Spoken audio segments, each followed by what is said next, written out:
Ako si Alena, kasalukuyang 23 anyos at maraming nagsasabi na maganda raw ako. Lumaki ako sa probinsya dahil parehong taga-probinsya ang mga magulang ko at may kapatid akong babae. Ngunit sa kasamaang palad, nagawa niya akong palayasin pagkatapos lamang ng libing ng aming ina. Magkasunod kasi na namaalam ang mga magulang namin at dahil may sarili ng pamilya ang ate ko, nagawa niya akong paalisin. Akala ko nga ay wala na akong mapupuntahan. Ngunit naalala ko, may kapatid nga pala si Papa sa Maynila. Dala ang perang naipon ko pagkamatay ng aking ina, natuntun ko ang bahay ni Tita Mara. Siya ang sinasabi kong kapatid ng tatay ko. Nagulat pa nga siya nang makita ko sa labas ng bahay. Ngunit kaagad niya rin akong niyakap. Huling nagkita kasi kami ay nakaraang taon pa, nang mamatay ang tatay ko dala ng stroke. Nito namang namatay ang mama ko, hindi nakapunta si tita. Nung buhay pa kasi si mama ay hindi naman sila naging malapit, kaya siguro ganoon. Sinabi ko kay Tita Mara na pinalayas ako ng ate. Ganun na lamang ang galit ni tita. Dahil daw dalawa na lamang kaming magkapatid ni ate, pero nagawa pa akong palayasin ng huli. Hindi na ako nagsalita pa at inaya na ako ni tita sa loob ng bahay nila. Inilibot ko ang paningin sa paligid. May kalakihan din ang bahay na yon. Sa kabila ng lumang ng mga kagamitan, matibay naman yon. Idinulog ako ni Tita Mara sa sala kung saan naroon ang pinsan kong si Yani. At karga-karga nito ang sa tingin ko ay 1 taong gulang pa lamang na anak niya. Binati ako ni Yani, kaya ganun din ako sa kanya. Nagkwentuhan kami at nagawa ko namang ikwento sa kanila ang mga bagay na tungkol sa amin ng ate ko. Gusto kong matawa sa galit na nakikita ko sa mga mata ni Tita Mara at Yani dahil sa mga mali-maling kwento ko sa kanila tungkol sa aking ate Noemi. Ang totoo, may nagawa akong kasalanan kaya nagawa akong palayasin ang aking sariling ate. Hindi ko naman na siguro kasalanan kung bakit pinagpala ako sa kagandahan na nagawa akong patulan ng asawa ng ate ko. Oo, pumatol ako sa asawa ni ate at hindi ko iyon ikinakahiya. Proud pa nga ako dahil ibig sabihin nun, mas maganda ako sa ate ko. Hindi ko alam pero ganito na talaga ako. Mahilig ako sa mga bagay na mayroon ng nagmamay-ari. Tulad na lamang nang nag-aaral pa ako, ilang kaibigan ko ang inagawan ko ng boyfriend at ang malaking achievement na masasabi ko ay ang minsang nagawa akong patulan ng asawa ng ate ko, si Paul. Gwapo kasi si Paul at mabait, kaya masasabi kong na-achieve ko siya dahil sa tagal ng panahon na pinapantasya ko lamang si Paul. Pero siguro, sadyang malakas lang ang radar ng ate ko at ang unang beses na pinatulan ako ng kanyang mister, agad niya kaming nahuli. Kaya ito ngayon ang resulta, pinalayas niya ako sa bahay nila. Kahit papano ay okay na rin naman sa akin. Ayos na sa akin na matikman man lang si Paul. Sabihin ng 1 beses lang yon, ngunit kailanman, hinding-hindi ko yon makakalimutan. Iyon ay isa sa napakagandang karanasan ko bilang isang magandang babae. Nang gabing yon ay halos mabaliw na sa akin ang asawa ni ate. Bagay na ikinatuwa ko ng husto. Ngayon naman ay mag-iiba na yata ang pamumuhay ko dahil ibang-iba ang Maynila kaysa sa probinsya. Pero syempre, kailangan kong sanayin ang sarili ko dahil si Tita Mara na lang ang talagang tatakbuhan ko. Nang araw na yon, nakilala ko rin ang asawa ni Tita Mara, si Bert. Ayon kay Tita ay nagtatrabaho si Bert bilang foreman sa isang construction site, malapit lamang sa lugar. Ngunit habang nagkukwento si Tita, ay lumulutang ang isip ko. Malaki kasi ang katawan ni Bert. Maitim ito, ngunit macho ang katawan.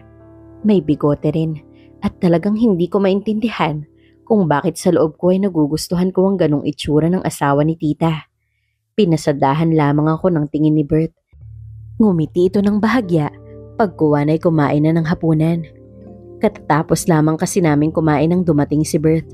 Mukhang umiral na naman ang pagiging pilya ko. Nakakatakot pa naman ako kapag may tinarget akong lalaki dahil hindi ako tumitigil hanggang sa makuha ko ang gusto ko. Kung ano-anong eksena pa ang pumapasok sa isip ko. Iniisip ko kung ano kaya ang pakiramdam na mayakap ni Bert. Alena, Okay ka lang ba? Natutulala ka riyan. Napapitlag ako nang marinig ang boses ni tita. Masyado na pala akong natutulala ng mga oras na yun. Opo tita. Pasensya na po. Sa isip ko ay baka napansin ni tita ang malagkit kong tingin sa asawa niya. Kung nahihiya ka kay Tito Bert mo, ako, huwag kang mahiya. Mabait yan. At saka may pagkaseryoso nga lang minsan. O siya, sige. Halika na nang makapagpahinga ka na. Alam kong pagod ka na. Sabay tayo ni Tita Mara. Kaya sumunod na rin ako sa kanya. Minsan ko pang nilingon sa kusina si Bert na kumakain. Pumasok nga kami ni Tita sa isang bakanting silid. Maayos naman yun. At sa isang sulok ay may nakalatag na foam sa sementong sahig. Pagpasensyahan mo na tong tutulugan mo ha. Bukas ay lalagyan ko na lang ito ng mga bagong kortina para naman maayos na kapag tinignan. Sa ngayon, matulog ka na muna. Tumango naman ako kay Tita Mara at nagpasalamat. Nagpaalam na siya sa akin at lumabas. Naiwan ako sa loob, kaya naupo na ako sa nakalatag na higaan. Naroon naman sa kabilang sulok ang bag na dala ko dahil naipasok na yun ni Tita kanina. Madilim na ang paligid at ang tanging liwanag sa silid ay ang aninag na galing sa kalsada. Nakatitig ako sa kisame habang pinakikiramdaman ang bawat pintig ng damdamin kong hindi matahimik. Hindi ako makatulog. Mainit, mabigat ang katawan. At higit sa lahat, hindi maalis sa isip ko ang imahe ng lalaking bagong salta sa buhay ko. Si Tito Bert. Bawat kilos niya kanina, ang tikas ng katawan. Ang mga ugat sa kanyang braso, ang pawis na hindi pa natutuyo sa leeg. Nagsimula nang tumanim sa isip kong dati na ring marumi sa pantasya. Wala akong pakialam kung siya ay asawa ni tita. Hindi ko nga alam kung bakit, pero tila mas lalo akong naaakit kapag may nagmamay-ari na. Para bang hamon sa akin ng bawat lalaking tinatanggihan ng moralidad. Tahimik ang paligid. Tila lahat ng nasa bahay ay natutulog na. Bumangon ako at lumapit sa bintana. Mula roon ay tanaw ko ang maliit na parte ng bakuran. Sa isang sulok ay may ilaw pa. Tila naroon si Tito Bert. Pinagmasdan ko siya mula sa siwang ng kortina. Nakatayo lang siya roon. May hawak na sigarilyo. At kita ko kung paanong umuusok ang hininga niya sa lamig ng gabi. Lalong lumalim ang hinga ko. Parang sinasakal ako ng sariling katawan. Sa pagkakatitig sa kanya, unti-unting umakyat ang init sa pagitan ng mga hita ko. Ganun ako.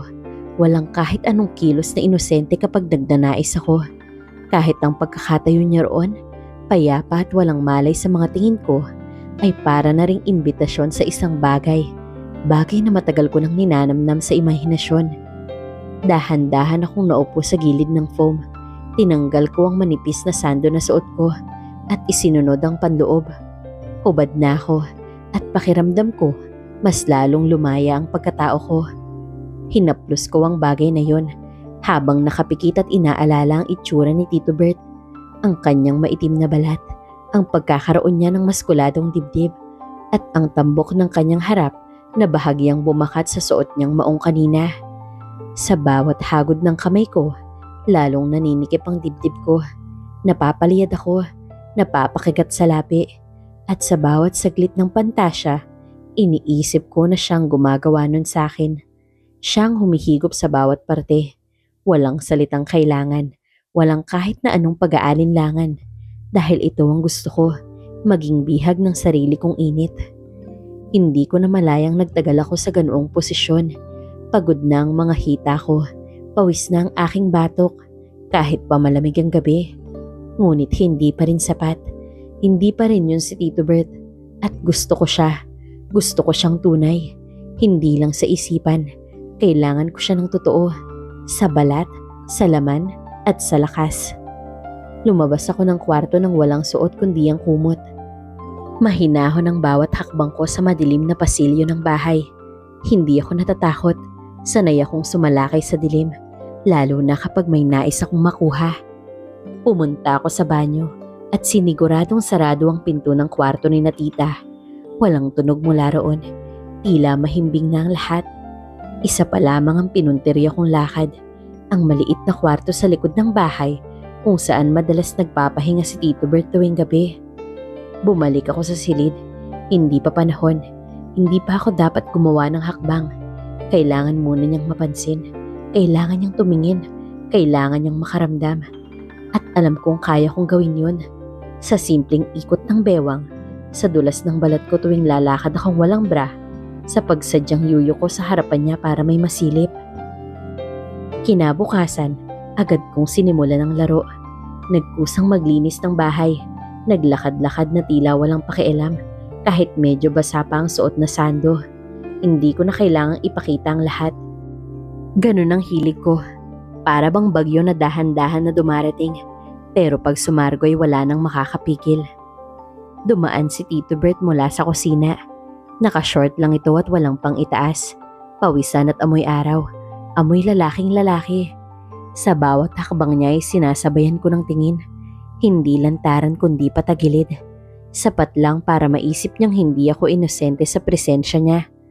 Pumasok siya sa banyo at ako na may naupo sa mesa. Patuloy ang kilos. Patuloy ang pangaakit. Nang sumunod na gabi, inulit ko ang ginagawa sa kwarto. Mainit, maingay sa hininga. Habang sa isip ko ay si Tito Bert na ang gumagawa sa akin. Ini-imagine ko ang bigat ng katawan niya, ang gaspang ng palad niya, ang tikas ng binti. Gusto ko ang pagkaid ng mga matitigas na bahagi ng katawan niya sa balat ko. Gusto kong matikman ang ipinagbabawal.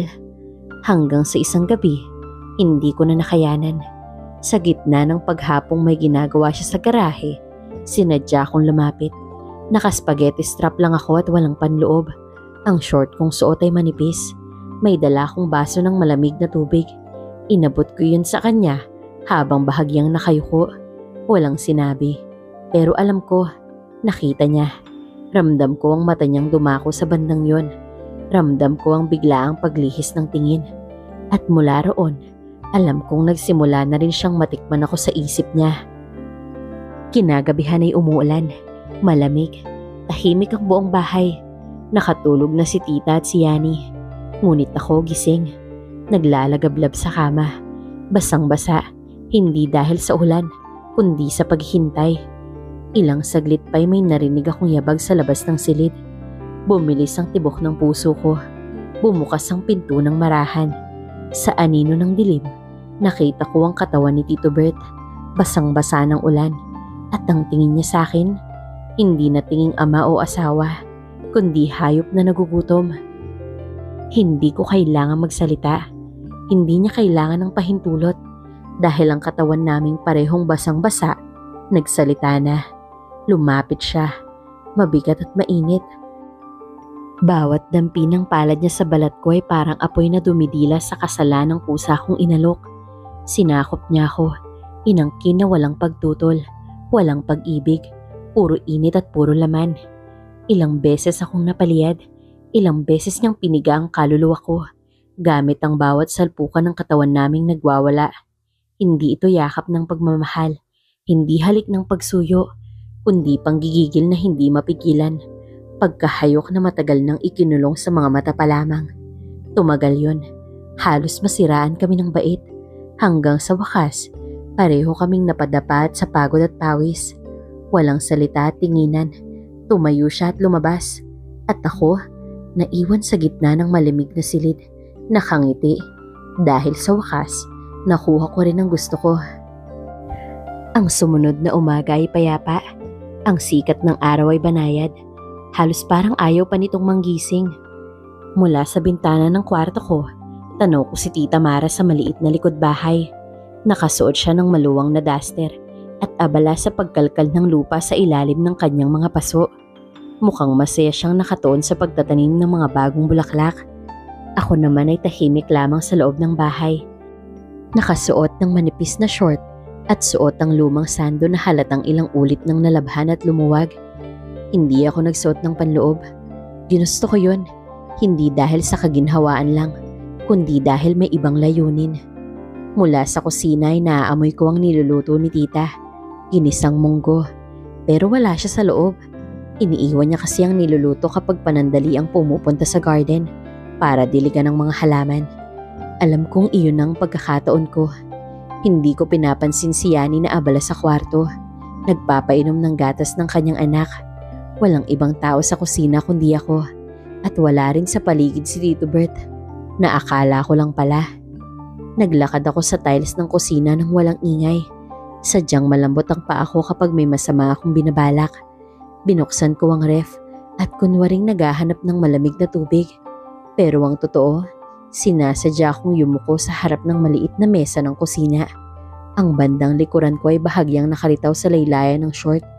Alam kong minsan ay dumadaan si Tito Bert doon. Alam kong kahit anong oras, lalabas siya mula sa banyo o sa likod na kwarto. At gaya ng inaasahan, narinig ko ang tunog ng tsinelas. Pero naramdaman ko ang presensya. Ang bigat ng tingin niya sa likuran ko, sa balikat ko, sa buong katawan kong inilalatag sa harap niya na parang alay. Hindi ako humarap, hindi ako nagtanong. Hinayaan kong manatili ako sa pagkakayuko. Ramdam ko ang bigat ng paghinga niya. Lumapit siya at dumikit. Hindi pa man ako hinahawakan ay parang tinupok na ako ng init. Tila nagliliyab ang loob ko.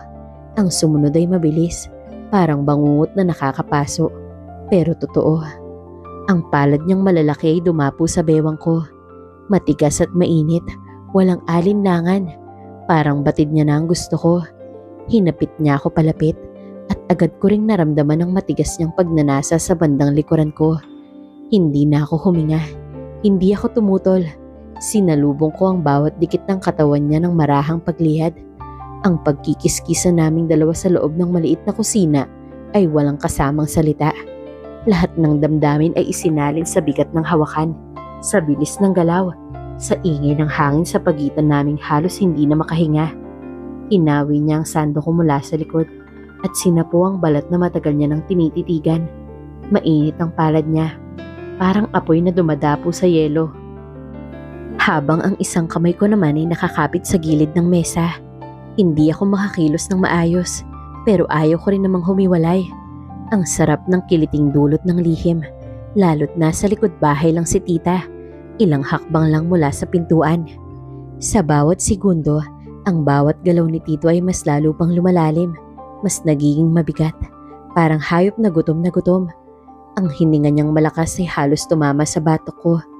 At sa tuwing magigising ang ritmo ng katawan naming sabay sa hinga ng panganib, tila lalo akong nababaliw sa sensasyon. Wala sa tamang oras. Hindi dapat, pero sadyang masarap. Napapasinghap ako sa kiliting dumadapo sa akin. Pinipigilan ko ang mapadaing. Nangangatog ang tuhod ko, pero pinilit kong lumaban. Ganun ako, hindi kailanman nagpapaawat, lalo na kapag naroon na ako sa gitna ng kasalanan. Pumwesto siya sa likuran ko, marahas, mabigat at walang pasabi. Ramdam ko ang bawat lakas ng katawan niya. Napapikit ako. At sa loob-loob ko ay para akong nawalan ng urirat. Napakapit ako sa tiles. Pinipigil ko ang mapadaing. Pinipigil ko ang ingay. Sa labas ng bahay ay maririnig ang pagtalsik ng tubig mula sa hose. Si tita, abala pa rin. Walang kamalay-malay. At heto ako, kinakain ng apoy na sinimulan ko. At ngayon, nilulunod ako sa sarap. Tumagal iyon ng ilang minuto. Walang pag-ibig, walang lambig, puro pagkayod ng laman, puro puwersa ng pagkasabik. At sa huli, sa sandaling pareho kaming nanginginig sa pagtatapos, ay bigla siyang kumalas. Mabilis na inayos niyang sarili at mabilis na lumabas ng kusina. Ako naman ay naiwan na nakasandal sa mesa, pawisan at giniginaw, pero nakangiti. Isa na namang tagumpay. Isa na namang pangalan sa listahan ng mga lalaking minsang bumigay sa ganda ko. Maya-maya ay narinig ko ang boses ni tita mula sa labas. Tinatawag ang pangalan ko. Agad kong inayos ang sarili. Pinunasan ng leeg. Isinuot ng buo ang sando. Huminga ng malalim. Lumabas ng kusina na parang walang nangyari. Pero sa loob-loob ko, alam kong hindi pa iyon ang huli. Maagang nagising si Tita Mara. Kasunod si Yani na abalang inaayos ang gamit ng anak. Masigla ang bahay sa umagang yun. Puno ng galaw at yabag. Tila may pupuntahan. Sa loob ng kalahating oras, narinig ko na lamang ang pagkaskas ng suitcase sa sahig at ang pagkalabog ng gate habang lumalabas ang mag-ina. Tanaw ko sila mula sa bintana. Nakasuot si tita ng paldang bulaklakin, habang si Yani naman ay may daladalang bag. Hindi sila nagmadali, pero halatang mahaba ang magiging lakad nila. Kinumpirma iyon ng iniwang piraso ng papel sa lamesa. Paalam na aalis muna sila para dalawin ng isang kamag-anak sa kabilang bayan. Mamaya pa raw uuwi. At doon nagsimula ang araw na matagal ko nang inaasam. Tahimik ang paligid. Ang ingay ng trapiko ay waring napalitan ng malamlam na tiktak ng orasan. Ako lamang at si Tito Bert ang nasa bahay. Hindi ko siya nakita nang bumaba ako, pero alam kong naroon siya.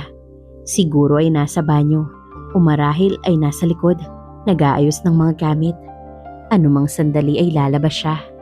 Nagbuhos ako ng tubig sa pitsil. Magsasandok sana ako ng kanin pero napahinto ako. Sa pintuan ng kusina ay naroon siya. Nakasuot ng shorts, walang pang-itaas, at ang katawan niya'y pawisan, parang nag-aanyaya ng dilubyo. Hindi kami nagkatinginan, pero alam na namin pareho ang kasunod. Lumapit siya, malalaki ang hakbang. Wala akong inaksayang sandali. Tinanggal ko ang manipis kong sando, at doon mismo sa lamesang kahoy ng kusina, ginawa namin ang bagay na yon. Tumayo siya sa harap ko, inawakan ng bewang ko. Ang pagkakatutok niya sa akin ay parang hayop na gutom. Mainit, mabigat, at sa isang iglap, lumusong siya paloob. Malalim, marahas at walang preno. Ang ingay ng kahoy na mesa ay nagsimula ng sumabay sa galaw namin. Paulit-ulit, pabilis ng pabilis. Tumagal kami roon ng ilang minuto. Walang pahinga. Bawat salpok ay dagundong ng init na matagal na naming nilulunok. At nang matapos siya, ako naman ay tulalang nakahandusay pa rin. Basang-basa ng pawis, nanginginig sa init at hinihingal pa rin. Tumayo siya, umalis ng walang lingon. Ako naman ay nagsimulang ayusin ang sarili. Pero alam kong hindi pa tapos ang araw. Sa loob ng katawan ko, parang may apoy na hindi pa rin humuhupa. Sa bawat paglalakad ko sa bahay, nararamdaman ko pa rin ang lagkit ng una-unang eksena. At gusto ko pa. Gusto kong maulit. Gusto ko na mas malalim, mas matagal.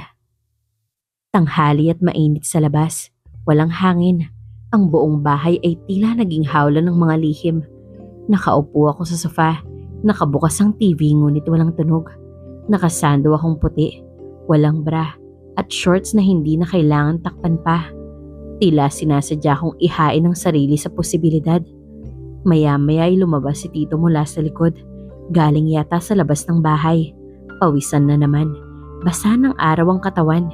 At nagtagpo ang mga mata naming dalawa. Hindi na namin kailangan magsalita. Tumayo ako. Umihit siya. Tumungo kami sa silid sa bandang likod ng bahay. Ang dating imbakan ng gamit na ngayon ay tila silid ng kasalanan. Naging mainit ang mga sumunod na eksena. Hindi ko na alam kung anong sumunod na nangyari. Ang naaalala ko lang ay lumapit siya. Inawakan ng balikat ko. Tumuwid ang katawan niya habang marahan na pumupwesto. Naramdaman ko ang lakas ng bisig niya sa balikat ko. Ang diin ng bawat pagpasok.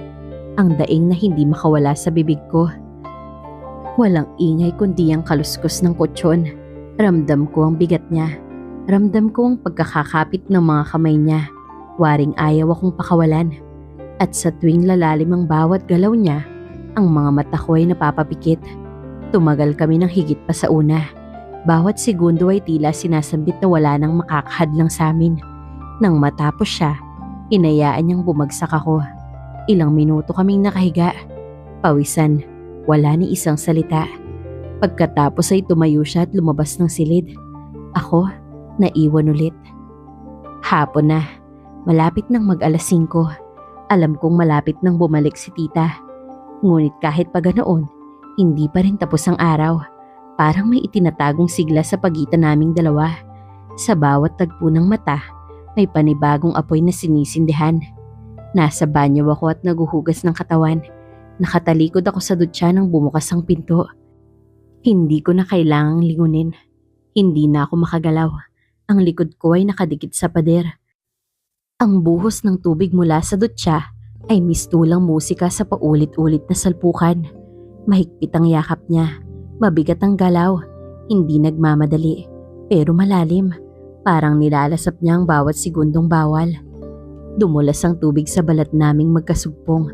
Ang banyo ay naging silid ng kasalanan. At sa ikatlong pagkakataon sa araw na yun, muli kaming nilamon ng apoy. Muli ko siyang naramdaman. Muli kong narinig ang buntong hiningang pinipigilan. At muli kong tinikman ang sarap na wala sa salita. Pagkalabas namin ng banyo ay nag-ayos agad kami. Binuksan ko ang bintana. Tinuyo ang buhok. Nagsuot ng mahabang damit. Si Tito naman ay umupo sa garahe. Kunwaring abala sa gamit. Maya-maya pa'y narinig ko ang yabag ni Tita sa gate. Muling naging payapa ang bahay. Parang walang nangyari. Parang walang kasalanang namamagitan. Pero ako, habang nakatingin sa kawalan ay hindi mapigilang mapangiti. Dahil alam kong ako pa rin ang may hawak ng laro. Walang sinayang na oras si Alena. Sa mga mata niya, si Tito Bert ay hindi lang isang ordinaryong lalaking tumanda sa tahimik na buhay. Isa itong alon ng init na matagal nang sumisigaw sa katawan niya. Ngayon ay tuluyang nagpapakawala ng lahat ng init na pilit niyang itinimpi sa mga nakaraang araw. Mula sa unang beses, hindi niya na ito mapakawalan. Gabi, umaga, madaling araw, lahat ng pagkakataon na may puwang ay kanilang sinasamantala. At ngayong hapon, habang tahimik ang paligid at ang araw ay unti-unting lumalapit sa kalagitnaan, hindi na nila pinigilan pa ang isa't isa. Nasa likod bahay si Tito Bert, nag-aayos ng mga paso ng tanim. Lumapit si Alena, tila inosente, ngunit may lihim na layunin. Walang salita, walang kilos na hayagan, ngunit ang bawat tingin ay may dalang apoy. Inilapag niya ang tray ng tubig sa mesa malapit sa mga tanim. Doon mismo, sa ilalim ng puno, sa likod ng bahay, nagsimula ang isa na namang bawal na eksena. Ang katahimikan ng paligid ay nagsilbing kumot sa bawat galaw nila. Naging mabilis ang simula, tila sabik na sabik sa isa't isa. Ang mga kamay ni Tito Bert ay muling naging mapangahas, dumudula sa balat ni Alena na parang kilalang kilala na ang bawat kurbada. Ang mga mata nito ay puno ng pagnanasa, habang si Alena ay walang pagtutol. Bagkus ay tila mas uhaw pa sa dati. Sa unang bugso ng init, hindi na nila alantana kung may makakita. Sa likod ng malalabay na dahon, sa pagitan ng mga paso, doon nila inilibing ang huling mumu ng hiya. Ngunit hindi doon nagtapos. Pagkaraan ng ilang minuto ng pahinga, muling sumiklab ang apoy. Sa ikalawang pagkakataon, mas naging mapusok. Ang mga kamay ni Alena ngayon ang naging mapangahas. Siya ang umakay sa susunod na ritmo ng kanilang ginagawa. Wala na siyang pakialam. Ang katawan niya ay parang ginising ng isang matagal na tinagong kahinaan. Ang bawat daing, bagamat mahina, ay puno ng panggigigil at pagkasabik. Sa pangatlong beses, mahina na ang kanilang mga tuhod, ngunit buo pa rin ang kagustuhang magdikit. Isinandal siya ni Tito Bert sa pader ng bodega. Habang siya'y humawak sa batong gilid nito, pinipigil ang hininga sa bawat pagpasok ng apoy, sa bawat haplos na tila di na matatapos. Naging masalimuot ang bawat segundo. Ang oras ay naging alipin ng kanilang pagnanasa. Ngunit sa hindi inaasahang sandali, may mga yabag na hindi nila agad napansin. Sa pagitan ng mga paso at tanim, may mga matang kanina pa pala nakatingin. Si Yani, nakatayo, walang kibo, ngunit ang mga mata ay puno ng pagkasuklam. Tahimik siyang umalis, walang salita, ngunit matalim ang bawat yapak sa damuhan. Mabilis ang sumunod na mga pangyayari. Nasa sala na si Tita nang marinig ang mabigat na tinig ng anak. Hindi na nakapagtimpi si Yani. Nagsumbong siya, detalyado. Galit ang bawat salitang lumabas sa bibig niya. At sa unang pagkakataon, hindi ito binara ng ina. Mataas ang kilay ni Tita. Tahimik, pero nagmamadaling lumabas ng bahay at nagtungo sa likuran. Doon ay inabutan niya ang dalawa. Hinang-hina, wala nang maitatanggi. Isang malutong na hikbi lang ang binitawan ni Tita. Isang masakit na tingin. Walang salita. Tumalikod ito at bumalik sa bahay. Ilang saglit pa, inilabas niya ang bag ni Alena. Itinapon sa harap ng pintuan. Iyon na ang hudyat. Hindi umiyak si Alena. Hindi siya nagpaliwanag. Tahimik siyang nag-ayos ng sarili. Kinuha ang mga gamit at tumakbang palabas ng bakuran. Sa likod ng bawat yapak ay ang bigat ng paghatol, ngunit sa kanyang labi, naroon pa rin ang ngiti, puno ng pagtatagumpay, ng lihim na kasiyahan, na kahit papaalisin siya, dala niya ang alaala ng bawat gabi, ng bawat hapong hindi nila pinigilan ang sarili. Sa dulo ng kalsada ay hindi na siya lumingon pa. Ang araw ay bahagyang nagtatago sa ulap, tila nagpapaalam. Sa puso niya ay may ligaya, kahit alam niyang hindi na siya babalik pa. Wala mang kasiguraduhan sa hinaharap, isa lang ang tiyak. Siya ang naging apoy sa katahimikan ng bahay na yun, at hindi iyon malilimutan ni numan. Si Alena ay nawala sa paningin ng lahat. Ngunit ang anino niya ay mananatili sa bawat sulok ng likod bahay, doon sa lilim ng puno, sa tabi ng mga paso, at sa alaala ni Tito Bert na habang buhay niyang dadalhin. Walang halong pagmamahal, puro init, ngunit sapat yun para pabagsakin ang katahimikan ng isang bahay na dati payapa. Iyon ang hilig ni Alena.